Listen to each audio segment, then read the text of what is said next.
again, Pastor Quiboloy is a no-show in this hearing. It is our obligation under the rules that we should cite him for contempt to compel him to appear in this committee, Mr. Chair. We apologize for taxing the patience of the committee. We again humbly appeal for due process in this case, Your Honor. Kahit na ano pang sabihin ni Atty. Topacio, he was hired by Pastor Quiboloy as a legal counsel. It's his job to delay this contempt. Alam naman natin, Atty. Topacio, kahit na sa'yo, naniniwala ba kayong sisipot si Pastor Quiboloy? These are just delaying tactics. Perhaps the committee would rather err on the side of constitutional rights rather than expediency. There's a motion duly seconded. Any objections? The chair hearing no objections on a unanimous vote. The Honorable Pastor Quiboloy is cited for contempt. Just shows that he has no respect for this committee. It just shows that he acts like God. He acts with impunity. He takes this hearing for granted. Ipinagwawalang balahala niya, importante ho siya dito. So in this case, Mr. Chair, kahit na mag-hearing pa tayo ng 20 beses, kahit na 20 beses natin imbitahin si Pastor Quiboloy, it is very clear that he has no intention whatsoever of appearing in this committee. Therefore, Mr. Chair, under House rules, it is our obligation to show these people who take this committee for granted the sanctions that could be meted under our House rules. Therefore, Mr. Chair, I move to cite for contempt Pastor Quiboloy on the grounds which I have stated. So move, Mr. Chair. There's a motion by the Honorable Pimentel. Mr. Chairman, Yes, the Honorable with the indulgence of the good Congressman Pimentel, with regards to this motion, I have nothing against it, but it's just proper, Mr. Chair, siguro na we might ask the representative of Quiboloy, then we will rule on that particular motion. Okay, with the request of the Honorable Paduano, the Honorable Pimentel will defer and hold in abeyance. I yield to the request. And the Honorable Atty Topacio, magandang hapon po sa inyo. Magandang hapon po, Mr. Chair, Your Honors. May I be recognized, Your Honor? Yes, you are. Thank you, Your Honor. Your Honor, with respect to the motion and with all due respect, we believe we have provided legal justification for the non-presence of Pastor Apollo Quiboloy in our letter to the committee, Your Honor, wherein the gist of it states that based on the previous hearings of this honorable committee, we have an idea of the information being required, and we have stated in this letter, Your Honors, very respectfully, that Pastor Quiboloy for around 4 years now has had no hand whatsoever in the running of SMNI, whose franchise is under consideration, Your Honor. Instead, to show our good faith and our due respect to this honorable committee, and to show that we are not evading the subpoena, Your Honors, we have brought with us 3 persons who are in the best position, more than Pastor Quiboloy, and who have been the ones active since 2022 in the affairs of the Kingdom of Jesus Christ, which are the current executive pastor of the KJOC and his top staff, Attorney Eunice Ambrosio and Maria Norfeli Marimon, Your Honors. So with respect to the kingdom, they are the ones who possess the necessary competence to answer whatever questions this honorable committee may throw at them, Your Honors. Mr. Chair, we understand the explanation of Attorney Topacio, but the fact still remains that Pastor Quiboloy has not appeared in this committee. You are presenting actually three persons that you have just mentioned to explain whatever questions or whatever clarifications are needed. As you have stated, they are well versed with regards to the operations of Swarasug. But the matter at hand, Mr. Chair, I believe, still remains is a non-appearance of Pastor Quiboloy. Of course, Mr. Chair, we will entertain or we will ask questions to your substitute resource persons.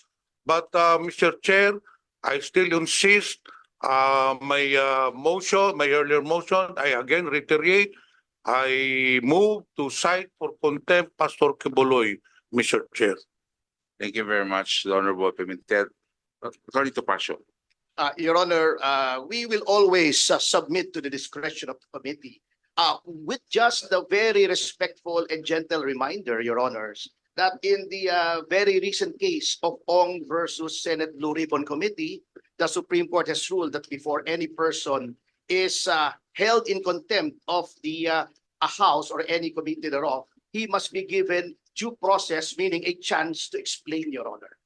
We are just invoking this right on behalf of Pastor Quiboloy because our Constitution itself states that the rights of persons invited to congressional hearings should be respected, Your Honor. That is all that we ask, Your Honor. Nothing else. Thank you, Atty Topacio. Just for the information of everyone, Pastor Quiboloy has been invited as far back as December. Several invitations has been given to him, and he has not appeared, which prompted the Honorable Pimentel to he filed a motion for him to for us to subpoena Pastor Quiboloy because of his non-appearance in previous hearings. So I think as far as due process is concerned, we have complied with it. As a matter of fact, because of his absence, I'm so familiar already with Attorney Mark Tolentino. Okay? And I'm of course the idol of everyone, the guy that invented the rules of the House, the Honorable Rolex Suplico, who is also here, who I used to read in the newspapers when I was in elementary. Okay, and up to now, it's an honor to see him in our hearings. That's why ako po as far as pagiging due process, matter of fact po, marami pong mga katanungan, marami pong hindi nila masagot, at lagi po sabi hindi na kaya sagutin. No? And which really, I think, mahaba naman po yung proseso na binigay po namin para po sa kanyang pagpunta ko dito. At kami naman po ay kung baka na-extend na ho namin. As a matter of fact, naubos na ho lahat ang mga pwedeng maitanong dahil naitanong sa dami pong hearings na hinandak na po ng committee, Atty Topacio. And this can be, I think, Atty Suplico would attest to this. No? Na talagang we were very patient at lahat po ng pamaraan ay binigay po namin sa kanila. So, maraming salamat, Atty Topacio. Wala na po kayong i-manifest. May tanong lang po ko. Alam po, pwede po ba ako magtanong? Of course, Your Honor, you're the chairman. Siyempre. Kasi pinadala ho namin yung subpoena February 20. No? At ito ay publicized naman. At bakit po sa March 11 lang po kayo nagpadala ng sulat? At nauna po ho ang media kasi tumatawag po sa akin ang media. At ang sabi ko sa kanila, hindi ko po pwede sagutin yan dahil wala po akong natatanggap na sulat. True enough, sinek ko yung records, natanggap lang ho namin yung sulat nyo kahapon, March 11.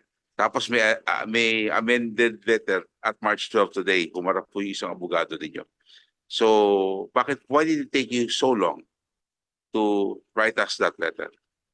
Kasi po, hindi po ako involved, Mr. Chair, doon sa previous mga hearings. So, nireview ko pa po yung video ng mga hearings para mapagtanto ko po kung ano yung mga maaring itanong based on the trend. At yun nga po, coupled with the fact that Pastor Quiboloy has been out of the day-to-day or even the general operations of SMNI or Suarasug, Your Honor, because he has decided to concentrate on purely spiritual matters, ay lumiham po kami. Yung unang liham po kasi, pasensya na po kayo, we meant no disrespect to the committee, Mr. Chair. Kanya lang, noong ibibigay na po namin dito, napansin po namin may typographical errors lang naman po, kaya ni-revise po namin. Which was received today. Yes, Your Honor. Yes. Typographical errors lang po ang So that's why aming- the first letter we received March 11th.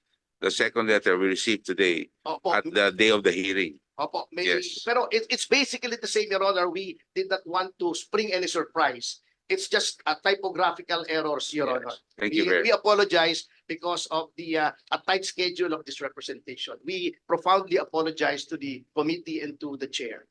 Thank you very much. Thank you, Your Honor. Before I continue, the chair will recognize the Deputy Speaker, the Honorable David JJ Suarez. Welcome, sir. Thank you very much.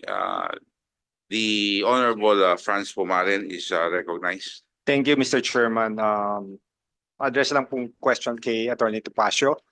I'm quite baffled no, dahil he mentioned that kaya hindi pupunta dahil wala siya dun sa day-to-day activity, yung pagpapatakbo ng SMNI, hindi niya alam. In fact, there are three resource speakers that can answer that.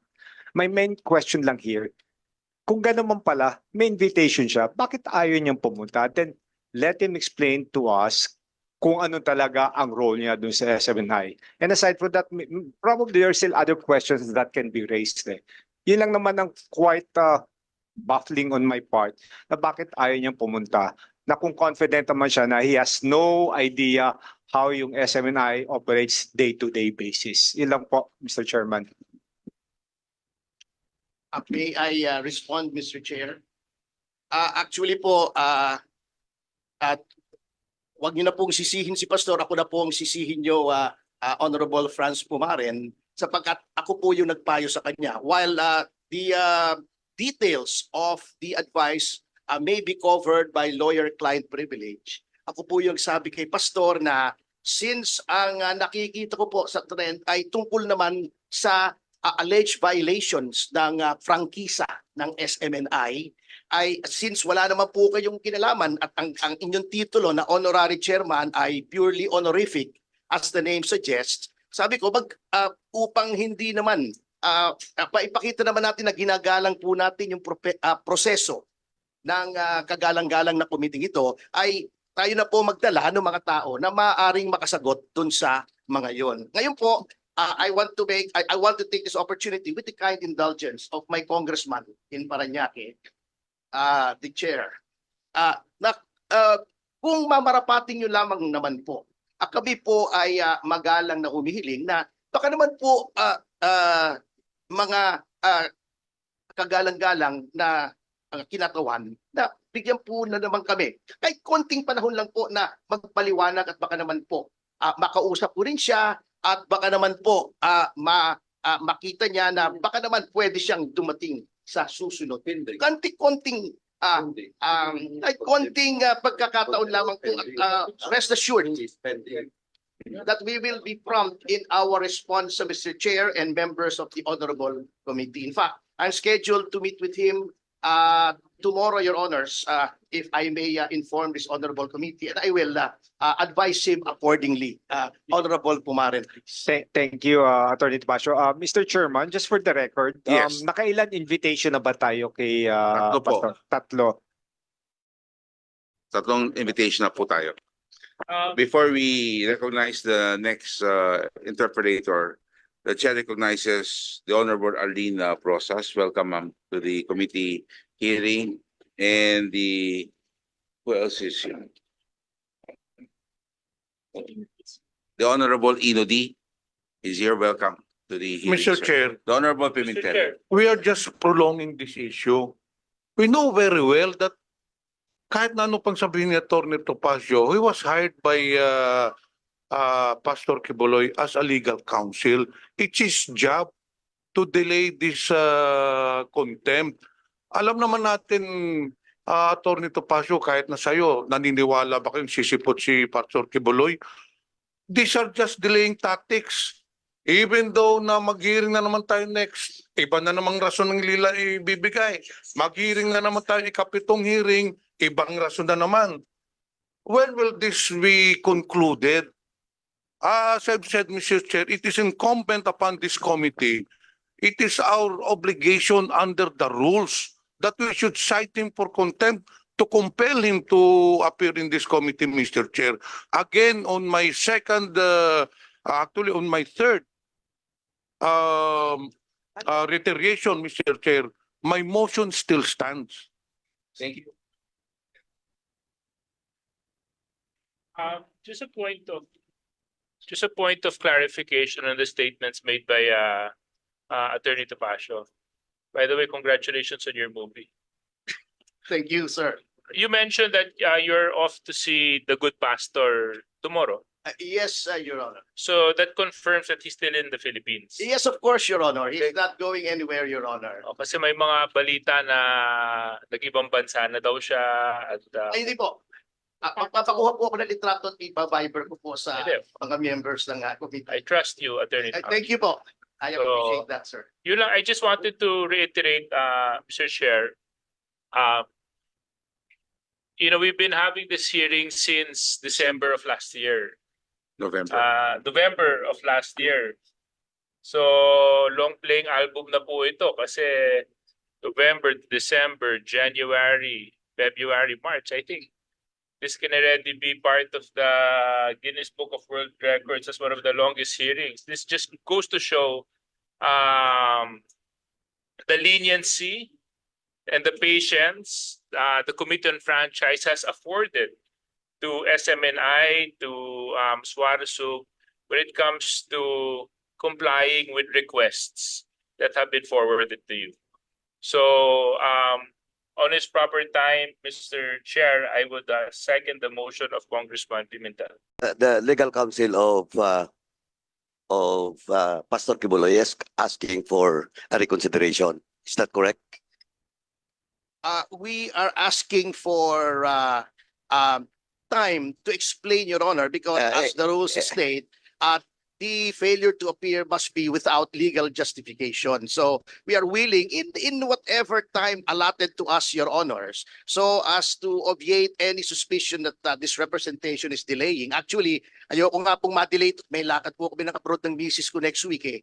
Pero kung kinakailangan po ay isakripisyo po natin yon. Ngunit I also understand the misgivings of the Honorable Johnny Pimentel that indeed these hearings have been going on for quite some time. But ang akin lamang po, Your Honor, is perhaps the committee would rather err on the side of constitutional rights rather than expediency. Yun lang naman po ang aking humble appeal sa chair at saka sa mga miyembro ng committee ito. Salamat po. Mr. Chairman, actually, question of the appeal of the lawyer. Pwede naman po, pero pwede naman po na lagyan natin ng colatilia that will cite Pastor Quiboloy in contempt, but it will be lifted depending on the cooperation of Pastor Quiboloy, because we have done that for the past several contempt orders. But still, Pastor Quiboloy will be cited in contempt in today's hearing. We will always bow, as I said, Your Honor, to the discretion of the Honorable Committee, of course, subject to my humble reiteration of our appeal, Your Honor. Topacio, the chair Thank you, Your recognizes. Honor. Yes, before I call the next interpreter, the chair recognizes the presence of Juan Carlos Arjo Ataide of the 1st District of Quezon City. Welcome, Kong Ataide, and our Deputy Speaker, Christine Singson Mihan of the 3rd District of Ilocos Sur. Welcome, ma'am, to this hearing. The Honorable Jude Asidres, the Honorable Thank you, Mr. Chair. yes, France and So, Honorable Jude. Hindi na po natin papakinggan yung ano no, yung alibi ni Atty Topacio. Nasabi na po. Pero marami na pong ano no, marami na pong pronouncement si Pastor Quiboloy in media na hindi talaga siya dadalo sa anumang mga hearings sa ano no, sa Kongreso. So narinig na po natin yun. Kaya tama po ang ating colleague na parang nagde-delay na lang, magde-delay na lang yung ginagawa. Tapos mahalaga po yung mga question kasi with the development ngayon, Mr. Chair, di ba? Yung pinapasa niya, yung stake niya sa KOJ kay dating Presidente Duterte. So kailangan nating malaman yun kasi may kinalaman sa ownership, which is our topic nun sa SMNI. Kaya kailangan niya talagang pumunta rito at hindi pwede yung sinasabing tatlo na magsasalita for him. Kaya kailangan niya umapir dito, Mr. Chair. Thank you. The Honorable Judah Sidre of Tingog Party List. Mr. Chair, I would tend to agree with Mr. Topacio if this were a Blue Ribbon Committee hearing. Unfortunately, this is a committee hearing that centers on the continuance of a privilege of a franchise given to SMNI and the testimony of Pastor Apollo Quiboloy, given being part of the original franchise, is material to the discussion. And I think this is no longer a question of rights, Mr. Chair. This is a question of duty that by accepting the granted privilege, SMNI is compelled to carry out. That includes Pastor Apollo Quiboloy being one of the grantees in the earlier franchises given to SMNI. And therefore, I will join the Honorable Suarez in seconding the motion of the Honorable Pimentel, Mr. Chair. Honorable Atty Topacio. Maybe in the future. Anyway, We'll pray on that. levity aside, Your Honors, with all due respect to the good Congressman Isidre, the ruling of the Supreme Court applies to all hearings, either of the Senate or of the House of Representatives. Secondly, with respect to the point of the good Congresswoman Franz Castro, the same is well taken actually, Your Honors. As in fact, in the case of Senate versus Ermita, the Supreme Court said that the questions and the proposed legislation should be attached to the subpoena. The proposed legislation is already public, so that is out there, Your Honors. But perhaps, Representative Castro, if we could be furnished proposed questions, and if these questions cannot be answered by the three representatives here, and we are invoking this with all due respect, based on the doctrine of Senate versus Ermita, then we can determine, and then,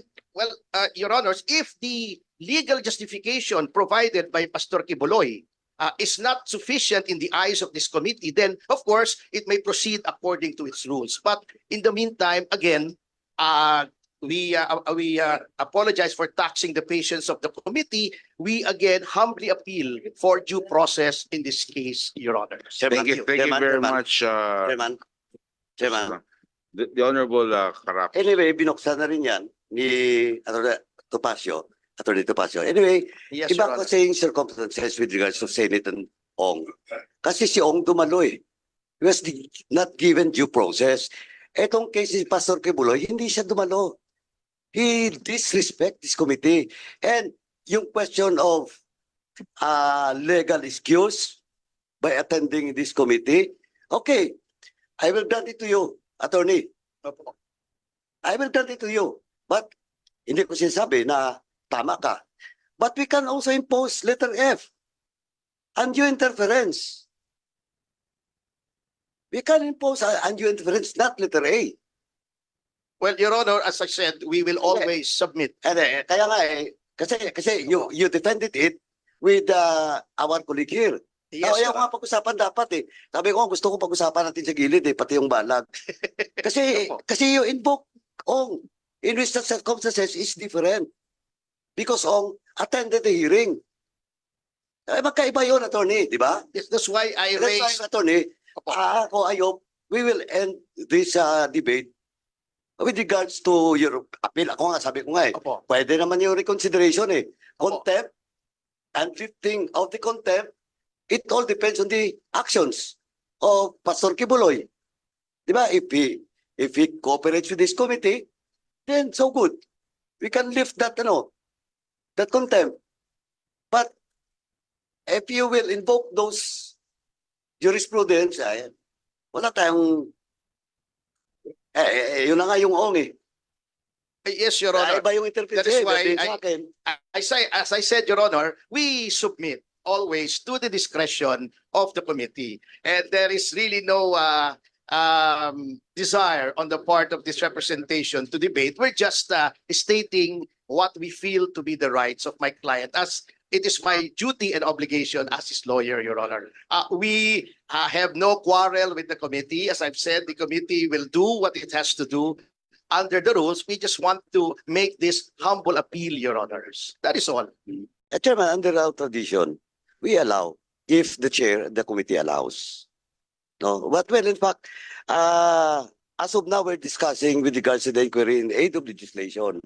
Now, sabi ko, Atty Topacio, we're so lenient because this is the first time that you attended this hearing and supposedly you have taken your oath because speaking for on behalf of the invited resource person. Yes, I will. And well, in fact, Sorry. and well, in fact, again, if the chairman will not allow you to speak for on behalf of Pastor Quiboloy, you cannot speak. And you cannot, again, it's if you it's a debate. If you want, again, that due process of being here in this committee, sabi ko nga, and under our tradition, our internal rules, we allow lawyers to speak if the chair will allow you to speak. I totally agree with you, Your Honor. And second, sabi ko nga, napakalinyan pa nga namin because supposedly before speaking, you should have taken your oath. Yes, I totally agree with you, Your Honor. Thank you, There is no Mr. Chairman. debate, Your Honor. Just to clarify the query of our colleague. I Thank you. totally agree. And I am very thankful for this committee for its leniency, Your Honor. Thank you. Mr. Chair. So, Mr. Chair, before we proceed, we have already discussed this thoroughly. Lumalayo na po tayo eh. anyway, Ang motion ko, iba na yung mga tanong, may legal counsel pa. Let us first act on my motion. yes. We are already almost 1 hour, but we have not yet acted on my motion. Thank you very much, Honorable Pimentel. I just wanted to give everyone a chance to speak before a vote is taken on the motion of contempt. And we just would like to make it clear that, just to show you, Attorney, as we have seen since November, this has always been the atmosphere. We gave everyone the chance to speak, especially on the side of KOGJC, Attorney Mark, Attorney Rolex was given the chance to speak. So kung airtime lang po ang pag-usapan, mas marami po kayo airtime kaysa po, no? At kami po ay, kasi yun ho naging policy. We want to ferret out the truth. Ang problema, may mga tanong talaga na lagi pong sagot sa amin, hindi po kaya sagutin. Kaya po, nag-motion po si Congressman Pimentel. As a matter of fact, just to prove our point, it took me 3 weeks. We gave you 3 weeks for him to appear. We didn't give you 1 week. We didn't give you 2 weeks. We gave you more than 3 weeks for him to appear, no? From the time that the last hearing, usually 1 week lang ho yan, pinapa-appear na po namin. Ito ho, 3 linggo ho ang binigay ng committee. And even up to now, you can see ini-entertain po namin kayo, no? Na yun, na lang ho kayo nag-appear. Nandito po at pinapakinggan ho namin yung sinasabi niyo. Maraming So, salamat po. as far as due process concerned, palagay ko nyo naman, hindi nyo na ho pwedeng, we did not fall short as far as the due process clause is concerned. And on section 13, yes, we were allowing you to speak and counsel is allowed under the rules as long as it's allowed by the committee. At maraming salamat at kayo na hong pangatlong, may tanong na po pala ako. Kayo po Yes, pangatlong sure. abogado, Atty. Rolex, Atty. Mark, kayo na po. Kayo po ba'y abogado lang? Hindi po kayo direktor ng KOJC? Hindi po. Actually, I became the General Counsel, Your Honor, of Pastor Quiboloy back in 2021, if memory serves, Your Honor. Okay. So this is not my first time to lawyer for Pastor Quiboloy. And of course, again, Mr. Chair, we are grateful for the opportunity. That's why you still get my vote in 2025. Thank you very much, Atty Topacio. Mr. Chair. The Honorable Chair. Gutierrez is recognized. Before we will have to go on a vote soon, no? I'll just ask Yes. Atty Gutierrez, the proponent of the bill, no? Yes, Attorney Mr. Gutierrez. Chair, just to add to the point, no, just for the consideration of the body, because I agree with what Congressman Pimentel mentioned, that the contempt order that we are considering could be based on sole absence alone. However, I would just like to add for our consideration as a body that there are still material questions as to 2019, 2020, and 2021. Correct. Which I believe would warrant the attendance. Now, his choice not to attend on the presupposed trend that they already know what we would ask, I would have to share my skepticism po, no? Because precisely, as I mentioned, we still have material questions during the duration of his being executive pastor. So something lang po for the body to consider. Thank you, Mr. Chair. Thank you. Mr. Chair. Yes, the Honorable Arlene Process. Thank you, Mr. Chair. Mr. Chair, isa po kasi ako sa mga nag-request, 'di ba? Na ano, so rejoinder lang po kay sa issue ng contempt. Mr. Chair, huwag tayo pumayag na by substitution. Hindi naman talaga natin ginagawa 'yon, Mr. Chair. It has not been our procedure ng mga nakaraan. Kaya gusto ko lang sabihin, Mr. Chair, no, na itong sulat na pinadala sa committee hinggil sa ating subpoena, si Mr. Marlon Acobo, executive pastor daw ng Kingdom of Jesus Christ, ang siyang sasagot. Mr. Chair, nung nag-usap naman tayo last time dito, sinabi natin hindi talaga yon kakayanin sagutin ng mga representatives na pinadala. So, Mr. Chair, again, I will join our DS sa kanyang motion. And Mr. Chair, again, maraming salamat kay Honorable Johnny Pimentel for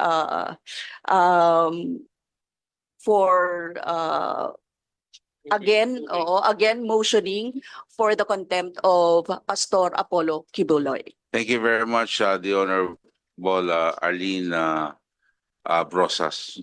The parliamentary status is that there is a motion by the Honorable Johnny Pimentel, duly seconded by the Honorable J.J. Suarez, the Honorable Jude Asidre, the Honorable Franz Castro, and the Honorable Arlene Brosas, and of course, our Senior Deputy Speaker, the Honorable Don Gonzales. That being the case, there's a motion, duly seconded. Any objections? The chair hearing no objections on a unanimous vote, the Honorable Pastor Quiboloy is cited for contempt.